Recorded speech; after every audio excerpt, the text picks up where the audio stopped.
It is my very great pleasure to present to you our speaker today, Professor Milton Friedman.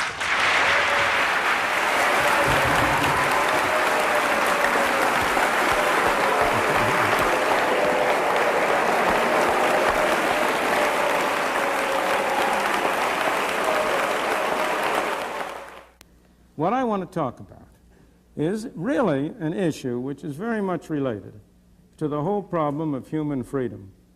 It has to do with the question of whether capitalism is humane and what you mean by that. I am sure many of you have heard the old story about the two Poles who met one another, and one Pole said to the other, "Tell me, do you know the difference between capitalism and socialism?" And the other Pole said, "No, I don't know the difference." And the first Pole said, "Well, you know, under capitalism, man exploits man." And the other fellow shook his head. "Well, under socialism," he said, "it's vice versa."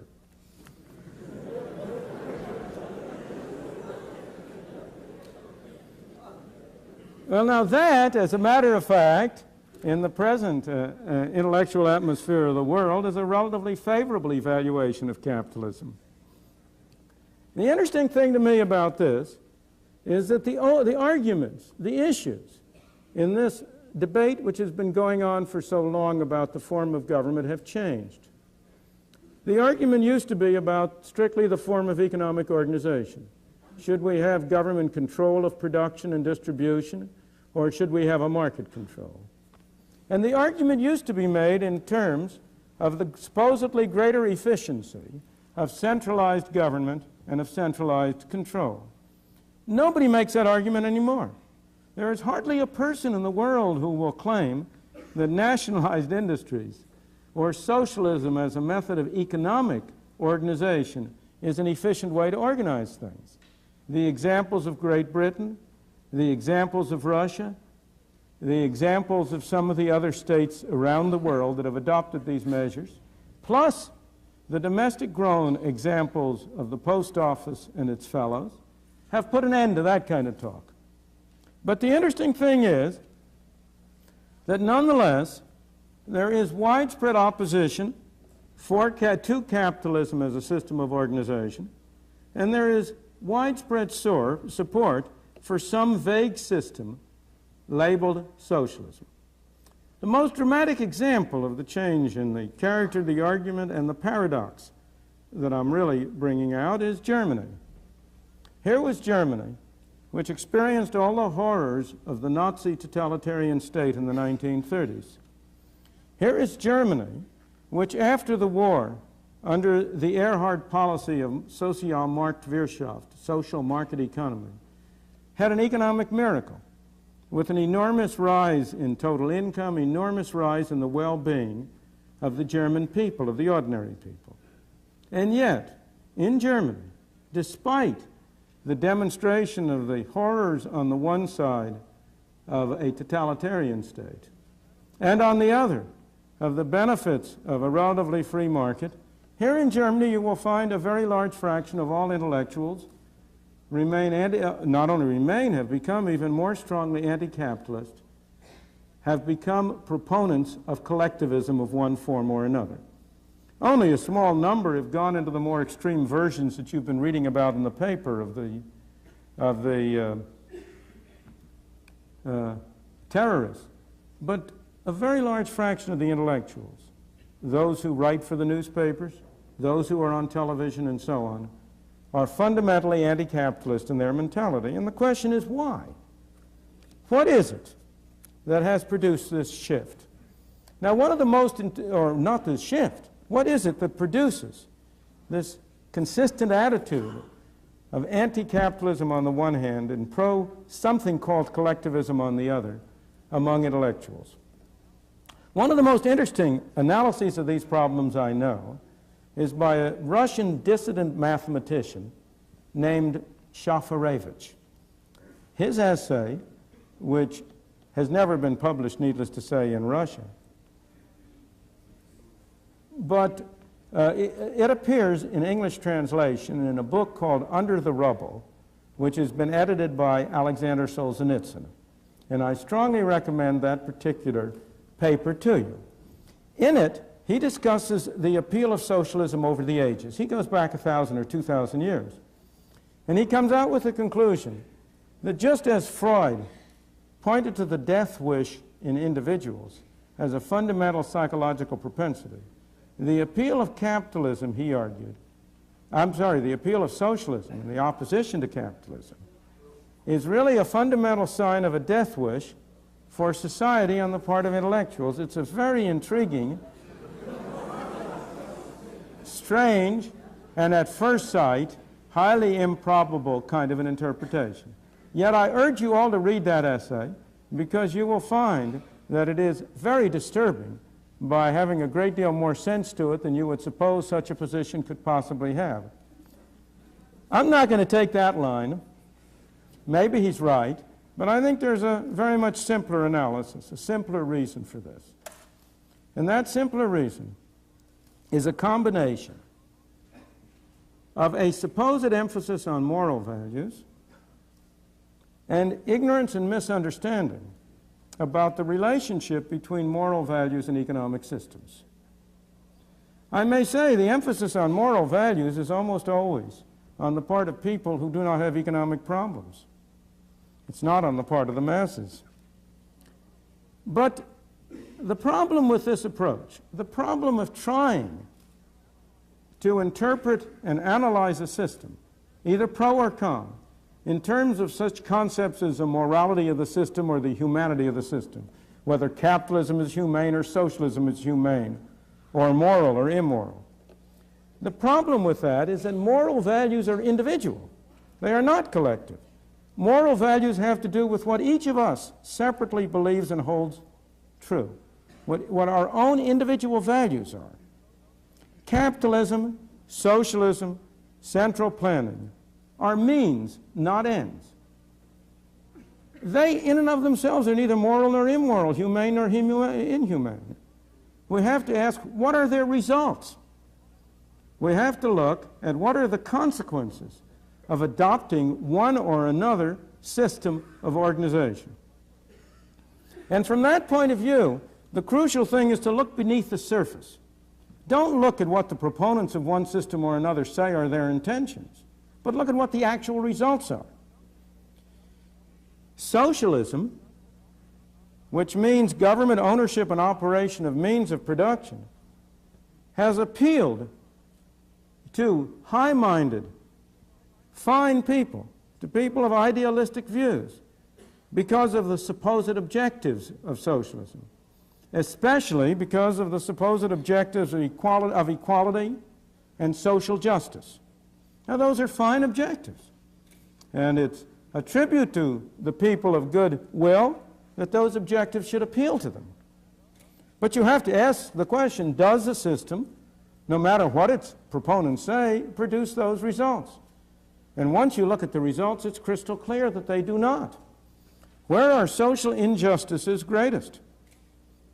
Social injustices are clearly greatest where you have central control. The degree of social injustice and torture in a place like, and incarceration in a place like Russia is of a different order of magnitude than it is in those Western countries where most of us have grown up and in which we have been accustomed to regarding freedom as our natural heritage.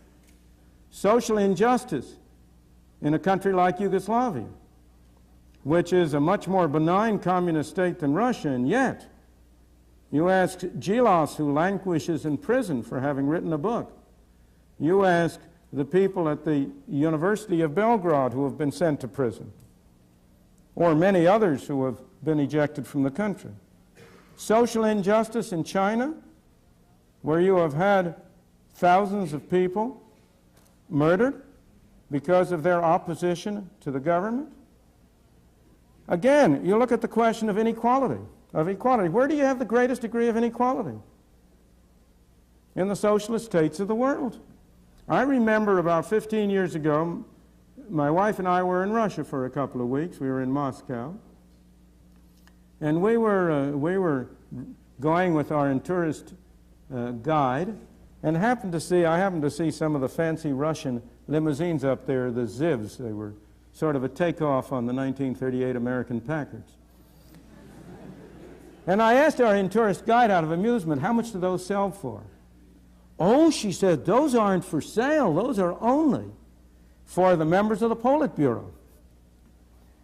You have in a country like Soviet Union enormous inequality in the immediate literal sense that there is a small select group that has all of the services and amenities of life and very large masses that are on a very, very low standard of living. Indeed, in a more direct way, if you take the wage rate of foremen versus the wage rate of ordinary workers in the Soviet Union, the ratio is much greater than it is in the United States.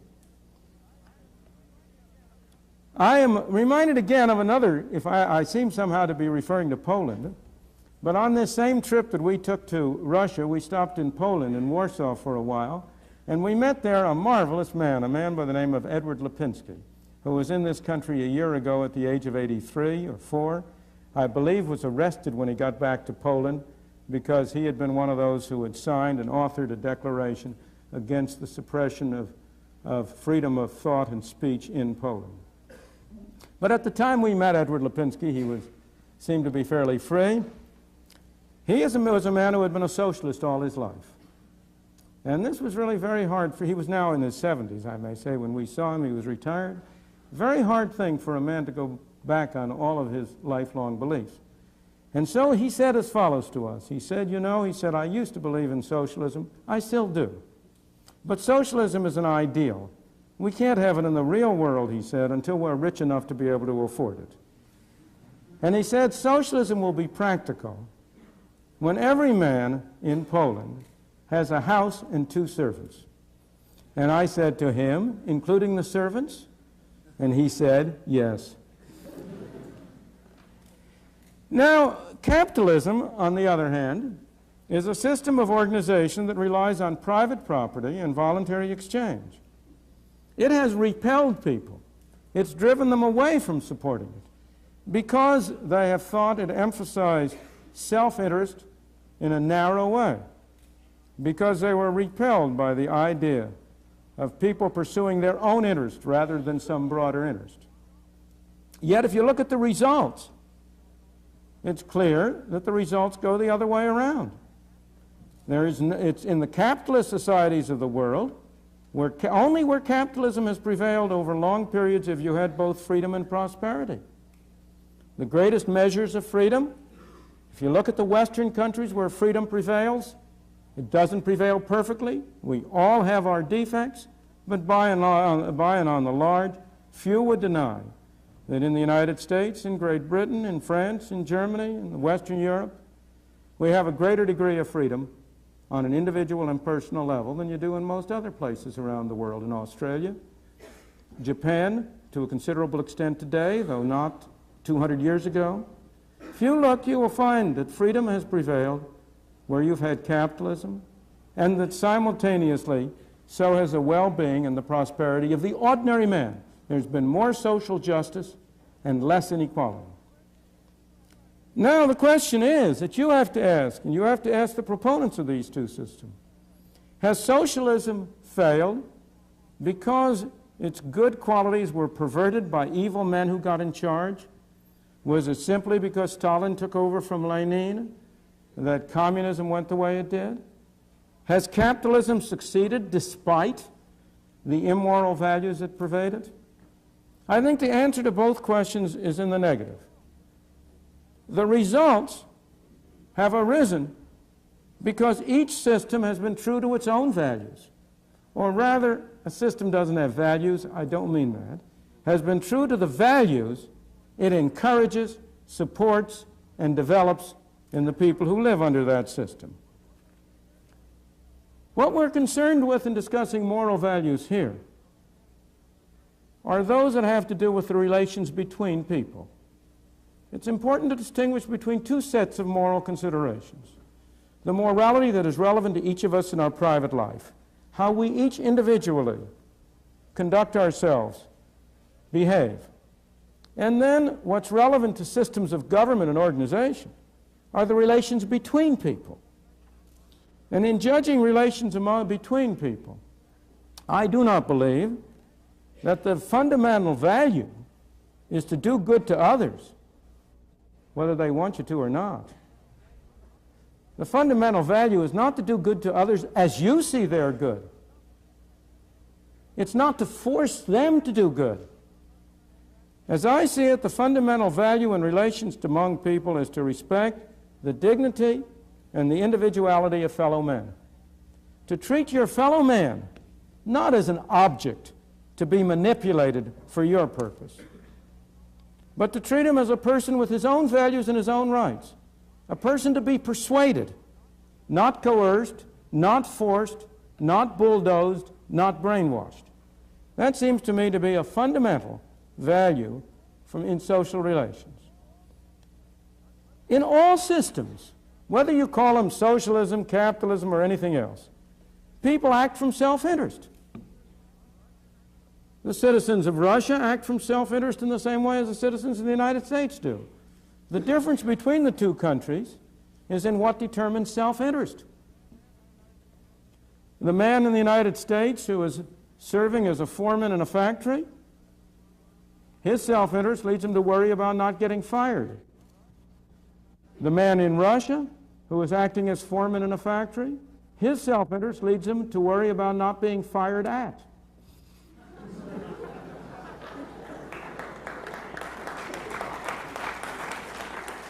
Both are pursuing their own self-interest. But the sanctions, the effects, what makes it in their self-interest is different in the one case than in the other. But self-interest should not be interpreted as narrow selfishness. I quote a man who speaks much more eloquently than I can. This is Thoreau, and I quote him from Walden. Here's what Thoreau said about unselfishness as a moral virtue. He said, "There is no odor so bad as that which arises from goodness tainted. If I knew for a certainty that a man was coming to my house with the conscious design of doing me good, I should run for my life." Philanthropy is almost the only virtue which is sufficiently appreciated by mankind. Nay, it is greatly overrated, and it is our selfishness which overrates it. If anything ail a man so that he does not perform his functions, if he have a pain in his bowels even, for that is the seat of sympathy, he forthwith sets about reforming the world. Being a microcosm himself, he discovers, and it is a true discovery, and he is the man to make it, that the world has been eating green apples. To his eyes, in fact, the globe itself is a great green apple, which there is danger awful to think of that the children of men will nibble before it is ripe. And straightway his drastic philanthropy seeks out the Eskimo and the Patagonian and embraces the populous Indian and Chinese villages. That's Thoreau on unselfishness as a moral value.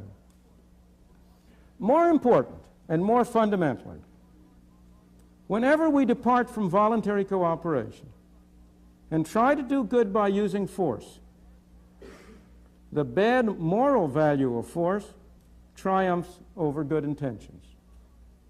And you realize this is highly relevant to what I am saying, because the essential notion of a capitalist society, which I'll come back to, is voluntary cooperation, voluntary exchange. The essential notion of a socialist society is fundamentally force. If the government is the master, if society is to be run from the center, what are you doing? You ultimately have to order people what to do. What is your ultimate sanction? Go back a ways. Take it on a milder level. Whenever you try to do good with somebody else's money, you are committed to using force. How can you do good with somebody else's money unless you first take it away from them? The only way you can take it away from them is by the threat of force. You have a policeman, a tax collector, who comes and takes it from you. This is carried much farther if you really have a socialist society. If you have an organization from the center, if you have supposed government bureaucrats running things, that can only ultimately rest on force. But whenever you resort to force, even to try to do good, you must not question people's motives. Maybe they're evil sometime, but look at the results of what they do. Give them the benefit of the doubt. Assume their motives are good. You know, there's an old saying about the road to hell being paved with good intentions. You have to look at the outcome. And whenever you use force, the bad moral value of force triumphs over good intentions. The reason is not only that famous aphorism of Lord Acton.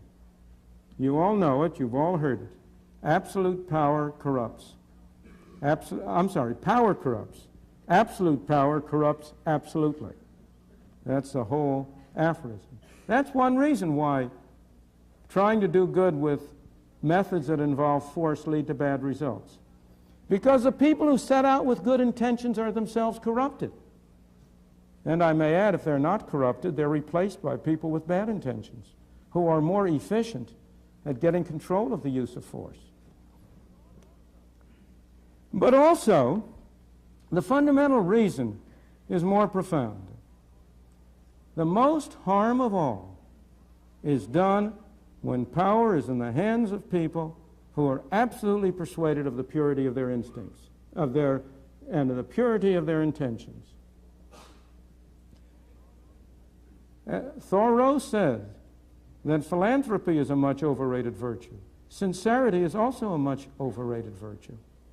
Heaven preserve us from the sincere reformer who knows what's good for you and by heaven is going to make you do it whether you like it or not. That's when you get the greatest harm done. I have no reason to doubt that Lenin was a man whose intentions were good. Maybe they weren't. But he was completely persuaded that he was right, and he was willing to use any methods at all for the ultimate good. Again, it's interesting to contrast the experience of Hitler versus Mussolini. Mussolini was much less of a danger to human rights because he was a hypocrite. Because he didn't really believe what he was saying. He was just in there for the game. He started out as a socialist. He turned to a fascist. He was willing to be bribed by whoever would bribe him the most. As a result, there were at least some protections against his arbitrary rule. But Hitler was a sincere fanatic. He believed in what he was doing, and he did far greater harm. Or, if I may take you onto a minor key, in which you may not join me, I realize, Ralph Nader is a modern example of the same thing. I have no doubt that Ralph is sincere. I have no doubt that he means what he says. But that's why he's so dangerous a man, who is threatening our freedom.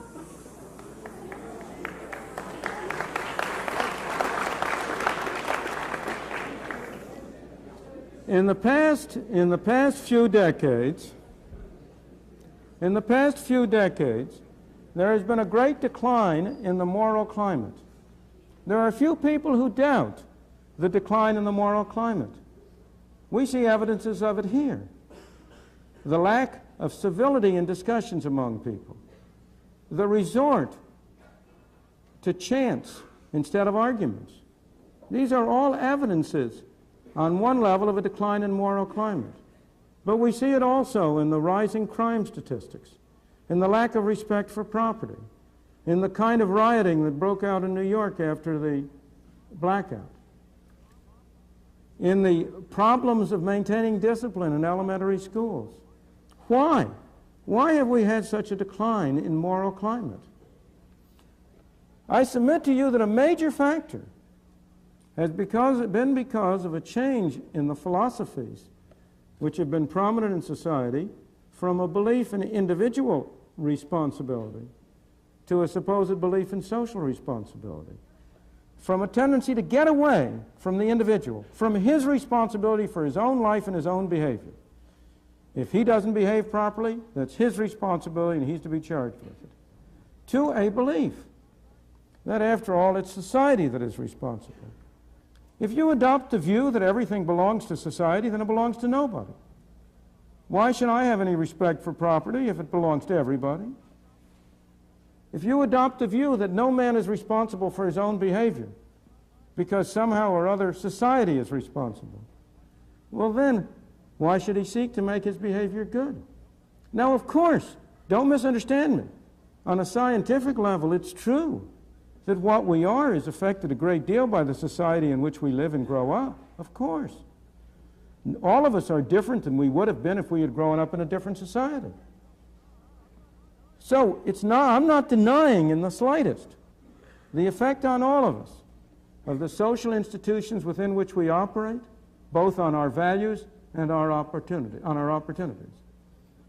But I am only saying that a set of social institutions which stresses individual responsibility, which stresses the responsibility of the individual, given the kind of person he is, the kind of society in which he operates, to be responsible for himself, is a kind of a society which is likely to have a much higher and more responsible moral climate than the kind of a society in which you stress the lack of responsibility of the individual for what happens to him. Let me note the schizophrenia in the talk about social responsibility.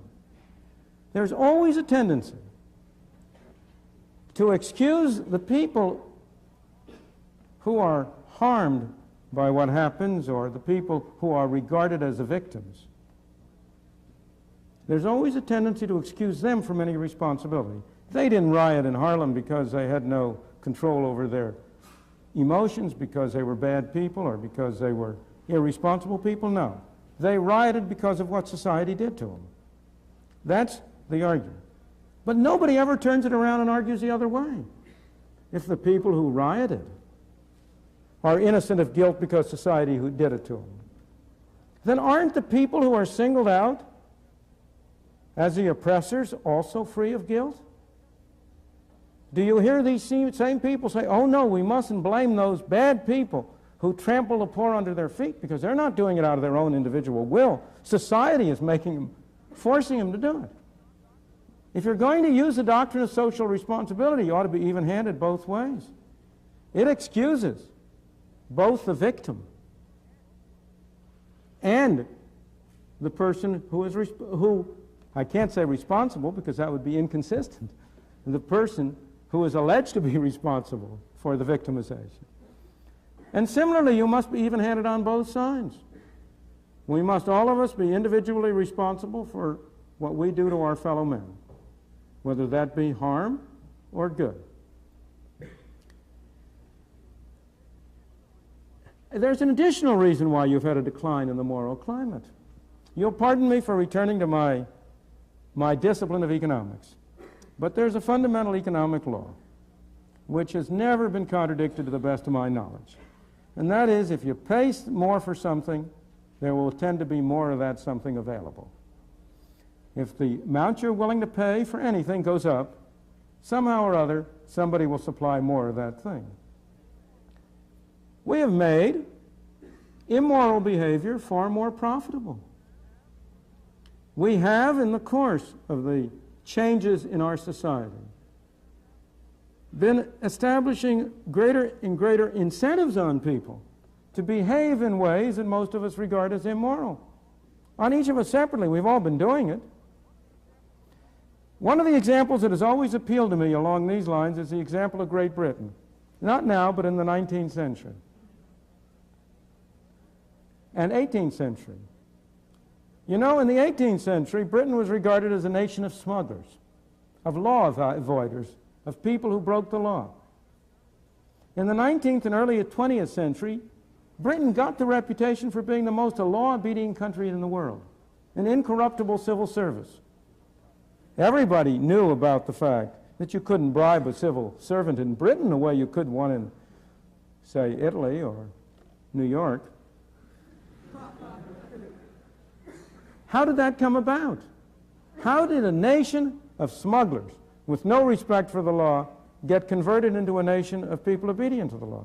Very simply, by the laissez-faire policy adopted in the 19th century, which eliminated laws to break.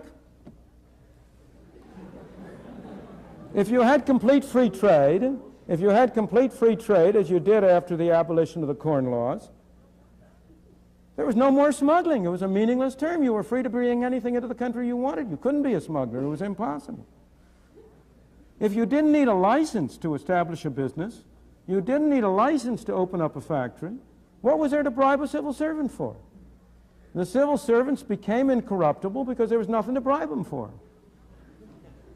Now, of course, these patterns, there's a cultural lag, as you have all learned in your anthropology courses.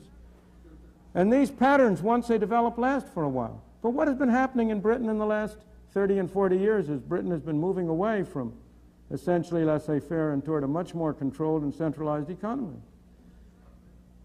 This reputation for law obedience is disappearing. You've had repeated scandals about ministers of the government, about members of parliament, about civil servants who have been bribed, about the rise in gang warfare and the rest. Why? Because you're establishing an incentive. You've got more laws to break now. It's much more fundamental.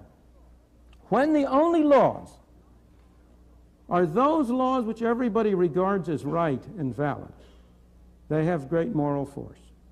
When you make laws that people separately do not regard as right and valid, they lose their moral force. Is there anybody in here who has a moral compunction to speeding? I'm not saying you may not have a prudential objection to speeding. You may be afraid you'll get caught. But does it seem to you immoral to speed? Maybe. If so, you're a small minority. I have never yet found anybody who regarded it immoral, as immoral, to violate the foreign exchange regulations of a foreign country. Here are people who would never dream for a moment of stealing a nickel from their neighbor, who have no hesitancy on manipulating their income tax returns so as to reduce their taxes by thousands. Why? Because the one set of laws have a moral value that people recognize independent of the law, of the government having passed these laws. The other set do not appeal to people's moral instincts. So I believe, well, let me give you some more examples from the United States. Prohibition of liquor, which was attempted, as you know, had disastrous effects on the climate of law, obedience, and morality. Something which had been legal, to buy and drink some alcoholic beverages, became illegal. And you converted law-abiding citizens into bootleggers. I heard over the 60 Minutes program last Sunday night a great story on butt-legging. This has to do with the fact that the New York State tax on cigarettes is very much higher than the tax on cigarettes in the state of South Carolina. So you have people going down to South Carolina and buying the South Carolina low-taxed cigarettes and smuggling it into New York State and forging New York State tax stamps on it and then selling it to publicly. A large fraction of all cigarettes sold in New York State are butt-legged. Now, there you've provided an incentive for people to break the law, so they break the law. It's like prohibition in a different form. The obvious answer is for New York State to lower its taxes, and you will eliminate butt-legging overnight and be able to take whatever may be the number of policemen who are devoted to enforcing that kind of thing, you will be able to take them and turn them to useful work. I go back, however, to the essence of capitalism and its relevance to the question of humanity. As I say, the essence of a capitalist system in its pure form is that it is a system of cooperation without compulsion, of voluntary exchange, of free enterprise. Now, I hasten to add, no actual system conforms to that notion. In the actual world, you're always dealing with approximations, with more or less. In the actual world, you always have impediments and interferences to voluntary exchange. But the essential character of a capitalist system is that it relies on voluntary exchange, on your agreeing with me that you will buy something from me if I will pay you a certain amount for it. The essential notion is that both parties to the exchange must benefit. This was a great vision of Adam Smith in his Wealth of Nations, that individuals, each separately pursuing their own self-interest, could promote the social interest, because you could get exchange between people on the basis of mutual benefit. Now, I want to emphasize to you here, for this purpose, that this notion extends far beyond economic matters narrowly conceived. That's really the main point I want to get across here, and I want to give you some very different kinds of examples. Consider the development of language. The English language. There was never any central government that dictated the English language, that set up some rules for it. There was no planning board that determined what words should be nouns and what words vowels and what words adjectives. Language grew through the free market, through voluntary cooperation. I used a word, you used a word. If it was mutually advantageous to us to keep on using that word, we keep on using it. Language grows, it develops, it expands, it contracts through the free market. Consider the body of common law, not legislated law, which is a very different thing, but the body of common law. People voluntarily chose to go to a court and allow the court to adjudicate their dispute. In the process, there arose and developed the body of common law. Again, no central plan, no central coordination. You are here in an academic institution. How did scientific knowledge and understanding arise? How do we get the development of science? Is there somehow or other a government agency that decides what are the most important problems to be studied, that prevents cooperation? Unfortunately, there are developing such agencies. But in the history of science, that isn't the way science developed. Science developed out of free market exchange. It developed on occasion with the patronage of an authority, but voluntary cooperation among the scientists. I read voluntarily the work that is done by economists in other lands. They read my work. They take the parts of it they like. They discard the parts they don't. In the process, you build a more and more complicated system through free voluntary exchange based on the principle of mutual benefit. Similarly to a free market in ideas. Again, that is a free market of exactly the same kind as the economic market and no different, and the two are very closely interrelated. Is it a violation of the free market in goods or the free market in ideas if a country, as Great Britain did immediately after the war, has exchange control, under which no citizen of Britain may buy a foreign book unless he got authorization from the Bank of England to acquire the foreign currency? Is that a restriction on human and economic freedom? Or is it a restriction on ideas, on the free market and ideas? I want to give you a final example which goes back to the fundamental question we've been raising, and that's voluntary charitable activity. I want you to ask you a question. Go back to the 19th century in the United States. It was a period when you had about the closest approximation to a capitalist society you can imagine, in which the federal government was spending roughly an amount equal to roughly 3% of the national income, almost entirely on the Army and Navy. State and local governments were spending about 6 or 7% of the national income, mostly on schooling. Very little of what has come to be regarded as welfare activities. Yet the 19th century was a period of the greatest burst of voluntary charitable activity that we have seen in this country or any other country at any other time. When was Cornell established? How? It was established by the voluntary benefaction of the man who gave you your name. Sometime, what was it, 1860 something. That period of the 19th century saw the emergence of a host of private colleges, universities throughout the country.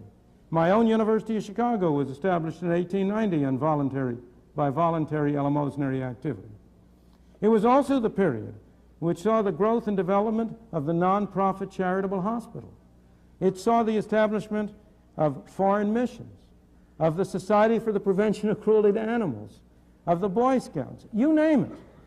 There is hardly a voluntary activity. The Carnegie Libraries, the free public libraries. Why was it that voluntary activity flourished? Because again, the free market, voluntary cooperation among people, cooperating to pursue their common interests, is a far more effective and efficient way of producing charitable results than any other known to man. I ask you, what is a common element in all of these cases I've mentioned? Language, common law, scientific knowledge, ideas, charitable activity. The development of an elaborate and complex structure without any central planning and without coercion. No central planning in language, in common law, in scientific knowledge, in ideas, in voluntary activity. And yet you develop complex mechanisms, complex structures, with order, with structures which after the event you can analyze in logical terms, without coercion. You have progress through harmony, rather than the attempt to impose progress through coercion. Capitalism is often reproached as being materialistic. It's often reproached as erecting money as a chief motive. But yet again, look at the facts. I may say, you know, money is not a very noble motive, but it's cleaner than most. But look at the facts. Who has produced the great achievements of mankind? Can you name me a great play that has been written by a government committee? Can you name me an invention that was produced by a government bureau? The great works that are the great achievements of mankind have all been the achievements of individuals, of a Shakespeare or a George Bernard Shaw. George Bernard Shaw is a beautiful example because, of course, as you know, he wrote the book, the famous book, The Intelligent Woman's Guide to Socialism. He regarded himself as a socialist. But his career and his performance is a striking demonstration of the virtues of the capitalist system he opposed. Again, in science, it's Einstein, Copernicus, Galileo, who are the great contributors of scientific ideas, not through government central organization, but mostly in spite of it. In Galileo's case, as you know, despite persecution by the centralized authorities of his time. Again, in the areas of charity, Florence Nightingale was not a government civil servant. She was a private individual, human being, who was seeking to achieve the objective she held dear. She was pursuing her self-interest. The plain fact is that in any society, whatever may be its form of organization, the people who are not interested in material values are a small minority. There are no societies in the world today that are more materialistic than the collectivist societies. It's the Russian societies, it's the Chinese societies, it's the Yugoslav societies that put all their stress on materialism, on achieving economic goals and five-year plans that destroy the non-materialistic achievements of mankind. Why? Because they are in a position to suppress minorities. What we want for a society that is at once humane and gives opportunity for great human achievements is in a society in which that small minority of people who do not have materialistic objectives, who are interested in some of these other achievements, have the greatest degree of freedom. And the only society that anybody has ever invented, that anybody has ever discovered, that comes close to doing that is a capitalist society. When you hear people objecting to the market or to capitalism, and you examine their objections, you will find that most of those objections are objections to freedom itself. What most people are objecting to is that the market gives people what the people want instead of what the person talking thinks the people ought to want. This is true whether you are talking of the objections of a Galbraith to the market, whether you are talking of the objections of a Nader to the market, whether you are talking of the objections of a Marx or an Engels or a Lenin to the market. The problem is that in a market society, in a society in which people are free to do their own thing, in which people make voluntary deals, it's hard to do good. You got to persuade people, and there's nothing in this world harder. But the important thing is that in that kind of society, it's also hard to do harm. It's true that if you had a concentrated power in the hands of an angel, he might be able to do a lot of good, as he viewed it. But one man's good is another man's bad. And the great virtue of a market capitalist society is that by preventing a concentration of power, it prevents people from doing the kind of harm which really concentrated power can do. So that I conclude that capitalism per se is not humane or inhumane. Socialism per se is not humane or inhumane. But capitalism tends to give free rein, much freer rein, to the more humane values of human beings. It tends to develop a climate which is more favorable to the development, on the one hand, of a higher moral atmosphere of responsibility, and on the other, to greater achievements in every realm of human understanding. Thank you.